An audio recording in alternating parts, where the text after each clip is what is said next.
lupa bahwa melakukan kebajikan itu bukan hanya kepada sangga.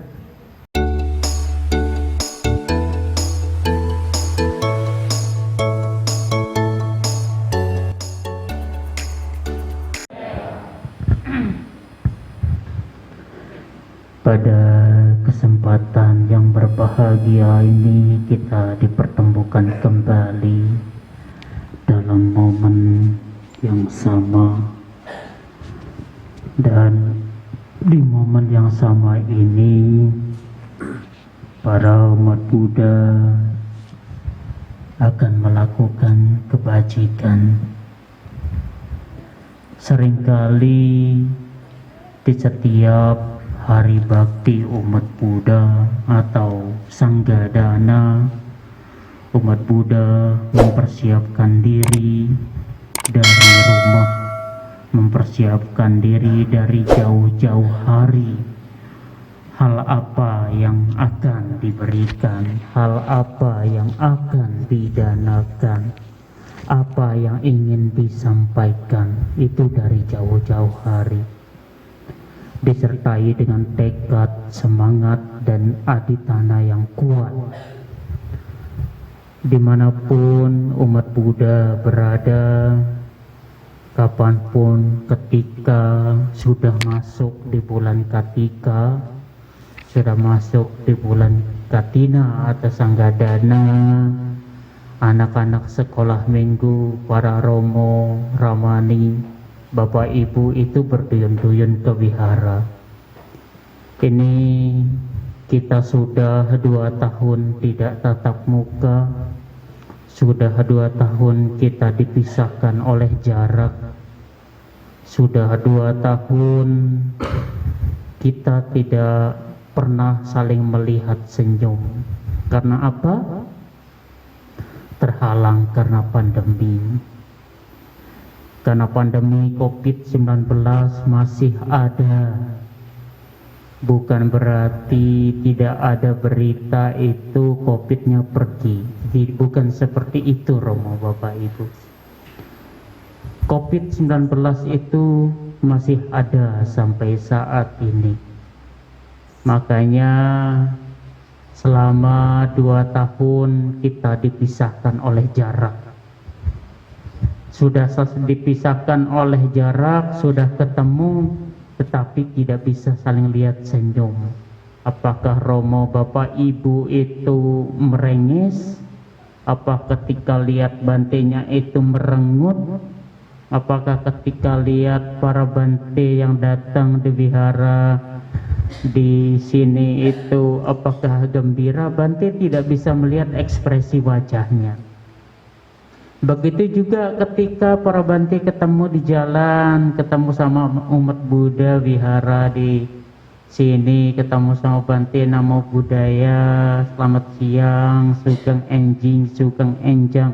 Bante tidak tahu apakah ekspresi wajahnya itu bahagia atau tidak. Tapi Romo Bapak Ibu setiap ketemu dengan para biku, dengan para pabajita, ketemu dengan saudara, sahabat, dan kerabat, seharusnya bahagia. Karena apa? Kita 2 tahun itu dipisahkan begitu jauh. Pada malam hari ini sangat luar biasa,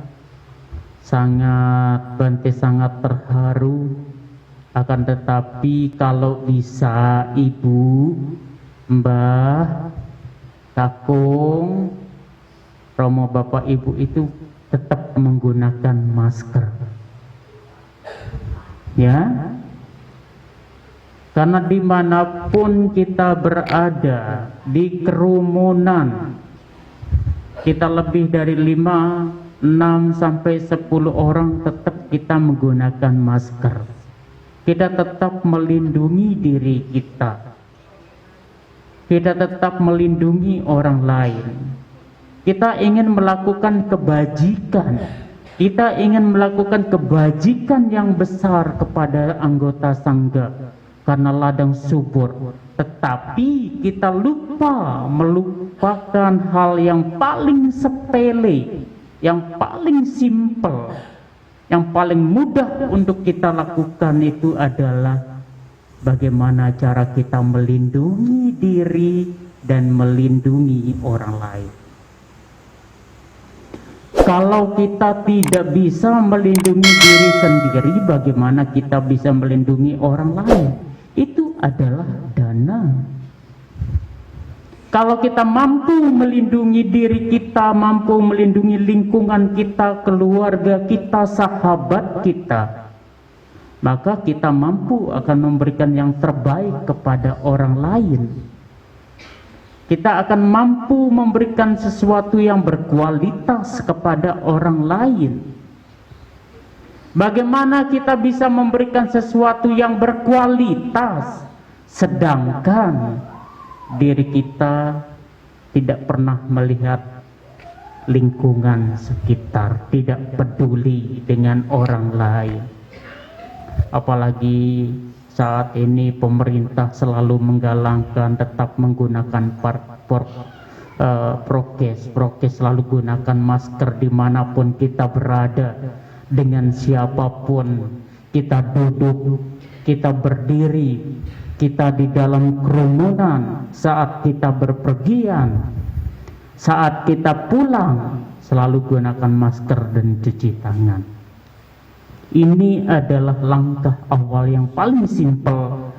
Kalau Bante ringkas, Bante rangkum, itu adalah bagaimana cara kita peka. Bagaimana cara kita peka. Kalau kita tidak peka dengan diri sendiri, maka kita tidak akan peka dengan orang lain. Maka kita tidak akan peka dengan kebutuhan orang lain. Maka kita tidak akan peduli dengan kehidupan orang lain. Maka kita tidak mau tahu dengan kehidupan orang lain. Karena apa? Kita asik dengan dunia kita sendiri. Kita bahagia dengan dunia kita sendiri. Kita happy dengan bahagia, senang, ceria dengan kehidupan kita sendiri, tanpa ada kepedulian, tanpa ada kepekaan.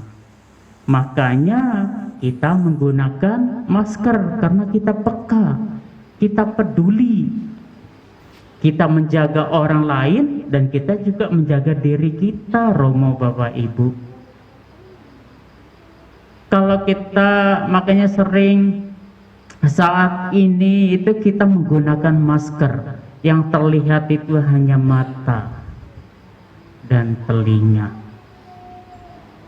Ya, nggih napa mboten?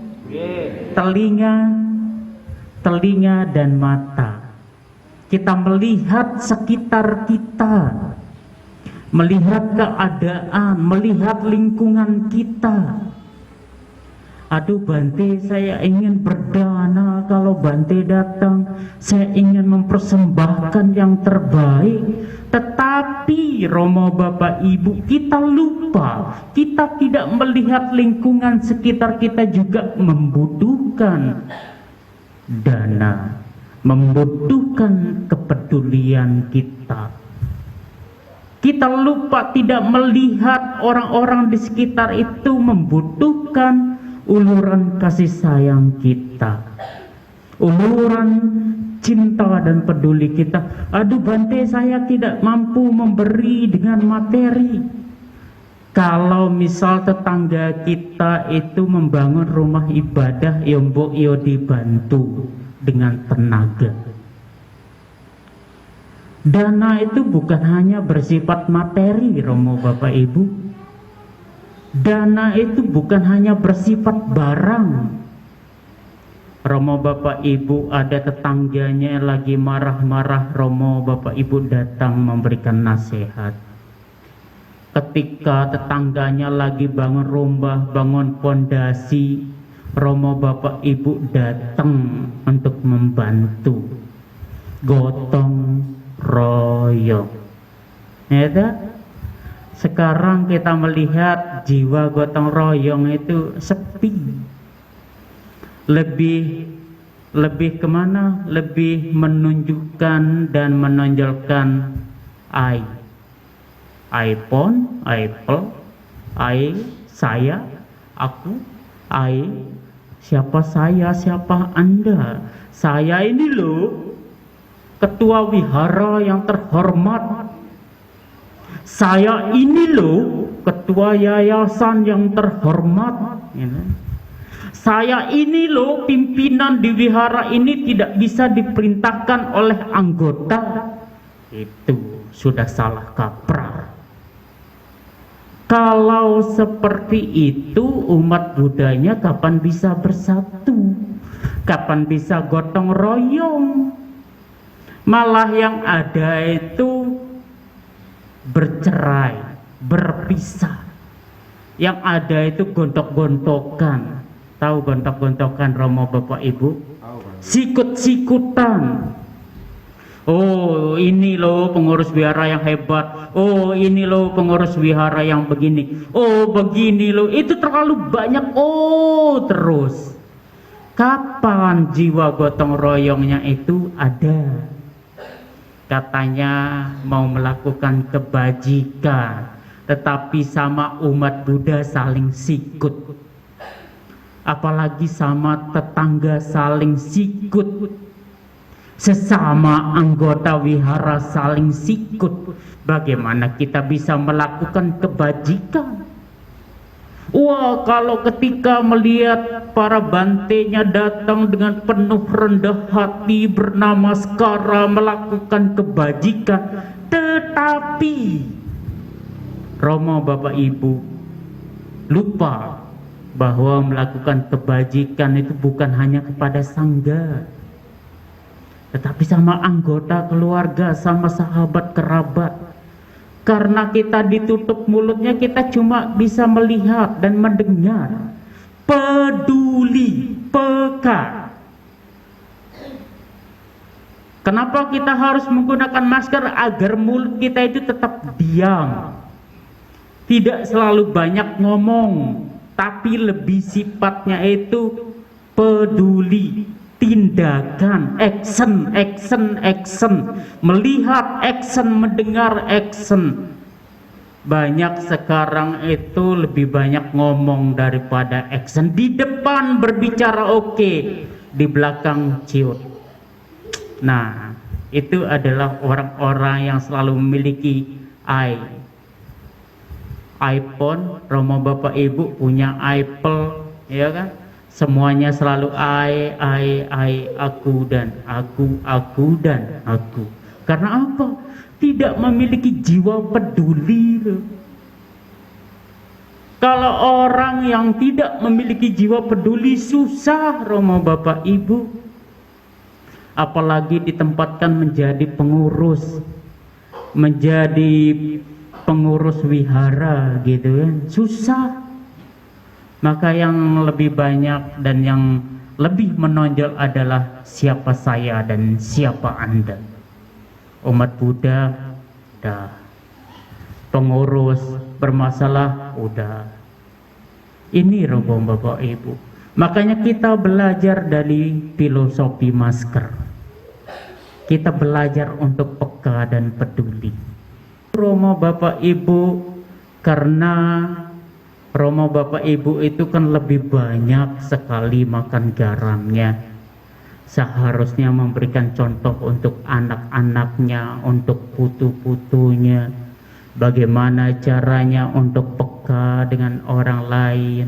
Bagaimana caranya peduli untuk orang lain. Bagaimana cara melihat lingkungan di sekitar. Bagaimana cara kita menghargai orang lain. Tadi Bante katakan berdana itu bukan hanya karena materi saja, ya kan? Kalau di wihara itu lagi kotor, mbok yo lihat wihara, oh wihara saya banyak rumputnya. Sisakan waktu 5-10 menit datang ke wihara, rumputnya dicabut, gitu. Kalau wihara itu bersih atau tidak itu tergantung dari panjenengan. Tidak semestinya wihara itu nanti rumputnya panjang-panjang, terus lampunya mati, sapunya tidak ada, kamar mandinya tidak ada lampu, terus umat Buddha cuma melihat, ini bukan urusan saya. Wihara ini kan punya pengurus, berarti ini adalah urusannya pengurus wihara. Lah, Romo Bapak Ibu kan mau berbuat baik kok perhitungan. Kenapa Romo Bapak Ibu itu perhitungan? Lu wiharain jenengan, ya toh? Oh, lampu wiharain jenengan. Lo ini urusannya pengurus, berarti pengurus saja yang ganti, bukan urusan umat Buddha. Iki pandangan sing keliru Romo Bapak Ibu. Apa enggak kasihan Romo Bapak Ibu nanti kalau di wihara kebelet pengen buang air kecil, tiba-tiba lampunya tidak ada kamar mandi. Nanti salah ngambil air, yang diambil arang api, ya kan bahaya. Makanya semua yang ada di wihara ini adalah kepunyaan kita, kepunyaan umat Buddha. Siapa saja boleh mengurus. Kalau ada lampunya mati, umat Buddha punya kesadaran, ya diganti lampunya. Kalau Romo Bapak Ibu waktu Bante ceramah di Dhammaseka, Romo Bapak Ibu itu sering membaca Nindikanda Sutta, tadi juga membaca tentang perenungan terhadap dana sejati. Bagaimana ketika Romo Bapak Ibu melihat sangga datang itu berdana dengan penuh lemah lembut, dengan kerendahan hati, tetapi lupa kita tidak pernah menabung, tidak pernah berdana kepada orang lain. Kenapa seperti itu ya? Makanya tadi Bante mengatakan kalau wihara itu tidak ada sapu, yo mbok yo dibeli. Dengan cara berdana di wihara, dengan cara ada harta sejati yang tidak dibawa oleh raksasa, yang tidak bisa diambil oleh perampok. Kalau Romo Bapak Ibu menabung di bank, kira-kira banknya itu bisa bubar tidak? Kira-kira bisa hilang tidak uangnya di bank? Bisa? Ya bisa. Kalau Romo Bapak Ibu lihat berita begitu kan, ada bank yang terbesar, dana nasabahnya dibawa kabur, bisa dihilang. Kira-kira Romo Bapak Ibu kalau punya uang di brankas, di rumah, ditimbun di dalam tanah, di dalam tanah itu disimpan di brankas, dikunci berlipat-lipat, kira-kira bisa hilang apa tidak? Bisa. Bisa. Kira-kira uangnya banyak sekali, kemanapun Romo Bapak Ibu pergi, nanti di depan wihara ini, maaf kata, ada begal. Nanti dipilih nyawa atau uang, pilih yang mana? Hah? Yakin? Kira-kira pilih harta atau nyawa? Pilih harta, tapi ya dipateni. Ya kan? Kalau pilih harta, nyawanya selamat walaupun luka-luka kecil. Apakah bisa hilang? Bisa. Romo Bapak Ibu punya kekayaan yang banyak, punya uang yang banyak, ya bisa hilang. Tetapi ada satu kekayaan yang tidak bisa dirampok, yang tidak bisa dibawa dan dimakan oleh naga-naga. Opo kui? Apa itu? Romo Bapak Ibu, dengan cara kita menabung di mana? Menabung sama saudara, menabung sama orang tua, Kalau Romo Bapak Ibu orang tuanya butuh sekali bantuan, mbok yo dibantu. Kalau orang tua itu membutuhkan sesuatu, ya mbok dikasih. Kalau orang tua itu membutuhkan sesuatu harus dikasih dengan baik, dengan menjaga etika. Coba Romo Bapak Ibu kalau berdana kepada bantenya itu datang dengan penuh rendah hati. Tapi kalau pas giliran orang tua, nyong jipun dewe. Ya itu kebiasaan anak muda zaman sekarang. Nyong dilempar gitu. Loh ibu bapak itu punya kaki punya tangan jipun dewe. Lah gimana? Dana itu tidak akan berkualitas. Kita menabungnya sama orang tua, tetapi caranya yang tidak baik ya sama saja. Kita memberikan kepada orang tua, tetapi caranya melanggar etika dan moral ya sama saja bohong. Yang kedua, kita menabung kepada saudara. Kalau menabung kepada saudara, kerabat, kalau saudara datang ke rumah ya dijamu, ya kasih sesuatu. Kalau saudara membutuhkan bantuan, ya mboyo dibantu. Yo dibantu, habis itu digeremengin di belakang. Ya salah. Tapi ya bocah pagi-pagi rene njaluk duit. Berbuat baik tapi di belakang gremeng. Lah piye karmanya bisa berbuat baik? Bagaimana bisa berbuah dengan baik? Udah dikasih, udah melakukan kebajikan, pagi-pagi saudara dan kerabatnya datang, sudah berdana makanan, sudah berbagi kebajikan, tapi dalam hatinya itu apa ya? Mulet apa ya bahasa Jawanya ya? Begundal, apa? Iya, pokoknya ngremeng gitu loh. Iya, bocah pagi-pagi wis dikei mangan, wis dikei duit malah rene gitu kan. Itu kan juga caranya yang tidak baik. Kita sudah melakukan kebajikan tetapi caranya tidak baik. Kalau namanya melakukan kebajikan, kita bahagia sebelum melakukan kebajikan. Kita bahagia saat kita melakukan. Kita bahagia setelah melakukan. Maka inilah kualitas batin yang harus kita jaga. Inilah kualitas batin yang harus kita jaga dengan moral. Terus yang ketiga, kita menabungnya itu bagaimana, Bante? Kita menabungnya di wihara, Bante. Kita menabung di wihara itu bukan berarti Romo Bapak Ibu itu dari rumah bawa uang seberangkas-berangkasnya datang ke wihara, terus ditabung, ditimbun di dalam tanah di depan wihara, bukan seperti itu. Nanti Romo Bapak Ibu punya uang banyak, punya tabungan banyak, kendaraan banyak, nanti dibawa ke wihara. Ngapain Bu? Saya mau nabung di wihara, Bante. Tak timbun uangnya di depan wihara, ya digondol sama maling.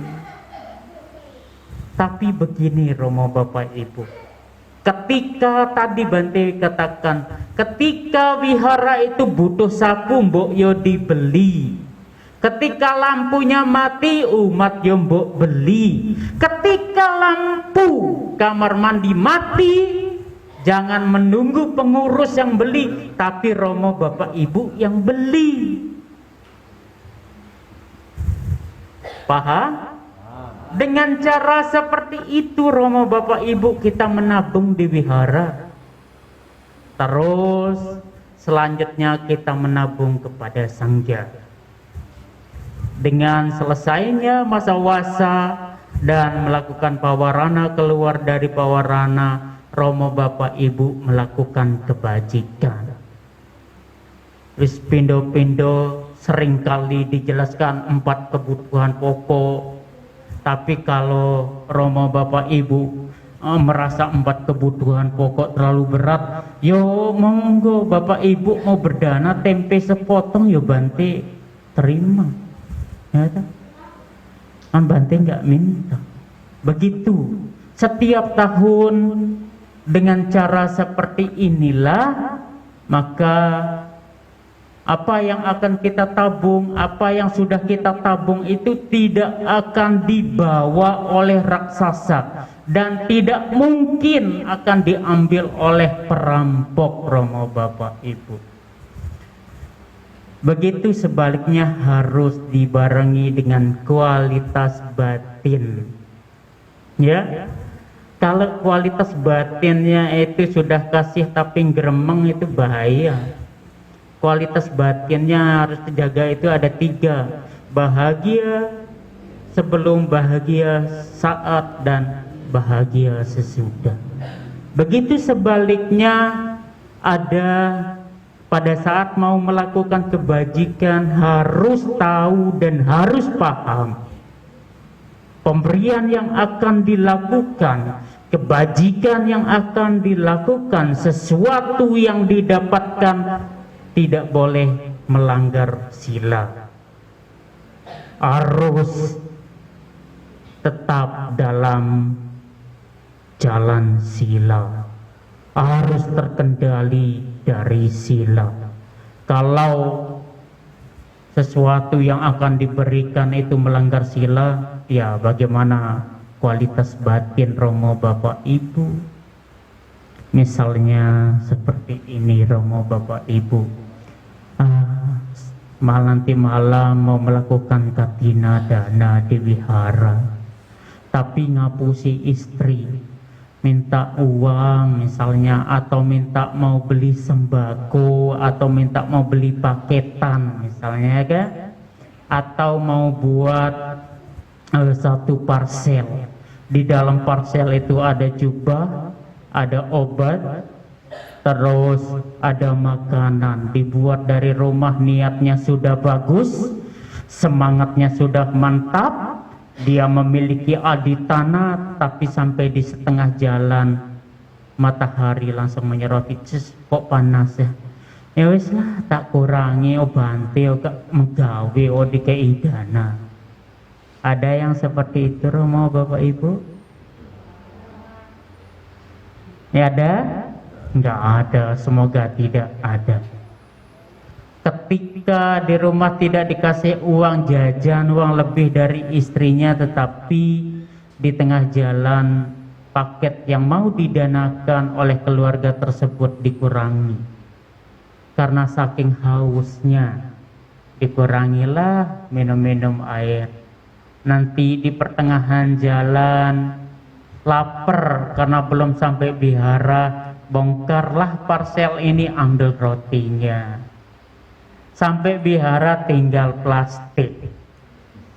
Ya Romo Bapak Ibu, ini yang harus dihindari ketika dari rumah kita memiliki kualitas batin, memiliki tekad yang kuat. Romo Bapak Ibu harus pertahankan itu. Semangat untuk melakukan kebajikan itu harus dipertahankan. Makanya pada malam hari ini Bante sangat bangga sekali. Tadi Bante ditelepon oleh Bante Sidi itu jam 3:30, karena jam 3:30 Bante masih rapat bersama dosen-dosen di kampusnya Bante, selesainya 4:30. Pertanyaannya, Romo Bapak Ibu lihat Bante pakai jubah seperti ini mandi apa ora? Bante enggak mandi, Bante langsung ke sini. Karena apa? Karena Bante terlalu semangat mau ketemu sama Romo Bapak Ibu. Karena Bante itu terakhir kali Bante ke wihara ini, Bante sampai lupa. Terakhir kali Bante ke sini kapan, Mega? Yo, 2 tahun ya, 2 tahun atau 3 tahun yang lalu. Karena saking semangatnya ingin ketemu sama umat Buddha di sini, Bante ajak semua yang di depan ini apa sudah mandi? Belum, Romo Bapak Ibu. Karena buru-buru jam 5 itu Bante langsung ke sini. Bante ketemu sama para romo, bapak ibu, sama Mbah Kakung yang sangat luar biasa motivasinya, karena mau merelakan waktunya untuk mendengar dana dhamma dari Bante, mau merelakan waktunya walaupun di rumah itu ada sinetron kesukaan sedang bermain. Nggih napa mboten? Nggih. Ada sinetron yang bagus Bante, ini kita tinggalkan untuk ketemu Bante. Bante mengucapkan terima kasih banyak karena sudah menyisihkan waktunya untuk datang ke wihara untuk mendengarkan dana dhamma. Setelah mendengarkan dana dhamma, romo bapak ibu akan melakukan kebajikan lagi. Inilah spesialnya bulan Kartika. Inilah spesialnya Sanggadana. Kalau di hari raya yang lain datang kebaktian pulang, tetapi kalau di bulan Kartika atau Sanggadana, romo bapak ibu habis melakukan kebaktian, romo bapak ibu melakukan kebajikan. Di samping itu juga Bante juga melakukan kebajikan, saling memberikan kebajikan, sama-sama melakukan kebajikan. Romo bapak ibu melakukan dana yang begitu luar biasa, datang duduk diam dengarkan Bante ceramah, merelakan waktunya, merelakan pendengarannya untuk mendengarkan Bante ceramah. Itu sangat luar biasa. Walaupun tidak kecantol banyak, yang penting sedikit saja, itu menjadi bekal ketika pulang ke rumah. Oh, saya ingat Bante yang gendut tadi itu bicara apa, gitu ya. Masih ingat nama Bante? Hah? Lupa. Masih ingat nama Bante? Katanya sayang sama Bante, tapi nama Bantenya lupa. Pripun tebu bu? Hah? Nama Bante siapa? Ada yang masih ingat nama Bante siapa? Kalau ini umat Buddha segini banyaknya itu nama Bantenya saja lupa. Lah piye nanti ketemu di jalan, woi Bante gendut rene. Iya, muridnya suhu sing dhuwur dhewe, sing gendut dhewe gitu kan. Woi Bante gendut rene. Nama Bante masih ingat, jenenge Bante niku Badra Purisa. Puriso, Badra Purisa. Katanya 32 tanda agung Bante itu ada satu, tinggi dan gendut. Itu tandanya. Oke, mungkin cuma itu yang bisa Bante sampaikan. Selamat merayakan Hari Bakti Umat Buddha. Semoga romo bapak ibu sehat, selalu jaga prokes, dimanapun, kapanpun, romo bapak ibu selalu menggunakan masker, cuci tangan. Semoga romo bapak ibu selalu terhindar dari pandemi COVID-19, terhindar dari virus apapun, selalu terhindar dari mimpi-mimpi buruk, selalu terhindar dari segala musibah. Semoga para romo bapak ibu selalu sehat, bahagia selalu. Terima kasih. Namo Sang Hyang Adi Budaya. Namo Buddhaya. Namo Buddhaya.